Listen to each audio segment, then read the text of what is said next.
Russia কি সত্যি আরেকটি বড় যুদ্ধের পথে? পশ্চিমা বিশ্ব কি ভয় ছড়াচ্ছে ইচ্ছাকৃতভাবেই, নাকি পর্দার আড়ালে চলছে আরও গভীর কৌশল? রাশিয়ার প্রেসিডেন্ট ভ্লাদিমির পুতিন স্পষ্ট ভাষায় বলেছেন, রাশিয়ার যে বড় যুদ্ধের প্রস্তুতির কথা পশ্চিমা বিশ্বে শোনা যাচ্ছে তা সম্পূর্ণ মিথ্যা। তিনি একে আখ্যা দিয়েছেন হিস্টেরিয়া। সম্প্রতি রাশিয়ার প্রতিরক্ষা মন্ত্রণালয়ের এক নিরাপত্তা বৈঠকে এসব মন্তব্য করেন পুতিন। তার বক্তব্য, এই ধরনের প্রচারণা বাস্তবতাকে বিকৃত করছে এবং অকারণে উত্তেজনা ছড়াচ্ছে। তবে এখানেই কি বক্তব্য শেষ? না, পুতিন আরও কঠোর বার্তা দিয়েছেন। তিনি বলেছেন, ইউক্রেন ও পশ্চিমা দেশগুলো যদি শান্তি আলোচনা থেকে সরে আসে, তাহলে ইউক্রেনে যেসব ভূখণ্ডকে রাশিয়া নিজের বলে দাবি করে সেগুলো সামরিক শক্তি প্রয়োগ করেই দখল করা হবে।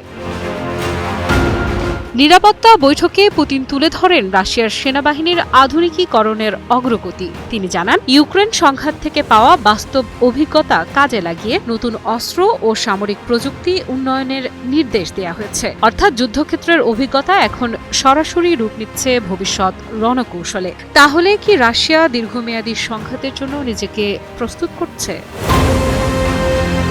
এই প্রেক্ষাপটে মার্কিন সংবাদ মাধ্যম নিউ ইয়র্ক টাইমস নতুন করে আলোচনায় আগুন ঢেলেছে। পত্রিকাটি জানিয়েছে, যুক্তরাষ্ট্রের বর্তমান একটি প্রস্তাব অনুযায়ী ইউক্রেন পশ্চিমা বিশ্বের কাছ থেকে নিরাপত্তার নিশ্চয়তা পেতে পারে। শুধু তাই নয়, ইউরোপের নেতৃত্বে একটি সামরিক বাহিনী পশ্চিম ইউক্রেনে মোতায়েন হয়ে সরাসরি যুদ্ধক্ষেত্রের বাইরে থেকে ইউক্রেনকে সহায়তা করতে পারে। এটি কি সত্যিই প্রতিরক্ষামূলক উদ্যোগ, নাকি রাশিয়ার চোখে সরাসরি হস্তক্ষেপ?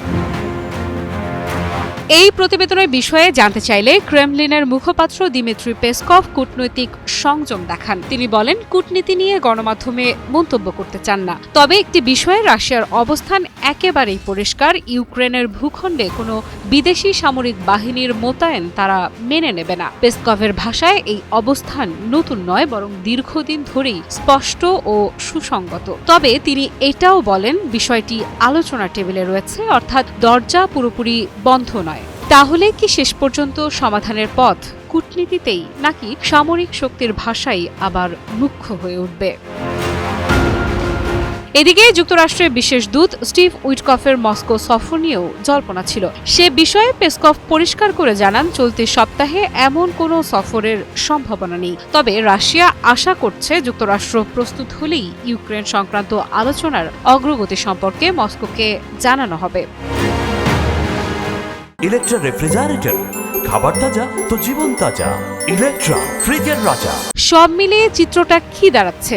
একদিকে যুদ্ধের প্রস্তুতির অভিযোগকে মিথ্যা বলছে রাশিয়া, অন্যদিকে আলোচনার ব্যর্থতায় সামরিক পদক্ষেপের হুঁশিয়ারিও দিচ্ছে। পশ্চিমা বিশ্ব নিরাপত্তার আশ্বাস দিচ্ছে ইউক্রেনকে, আর রাশিয়া দেখছে সেটিকে হুমকি হিসেবে। এই উত্তেজনার শেষ কোথায়? কূটনীতির টেবিলে, নাকি নতুন কোনো সংঘাতের ময়দানে? আফ্রিদা ইফরা, নিউজ 24।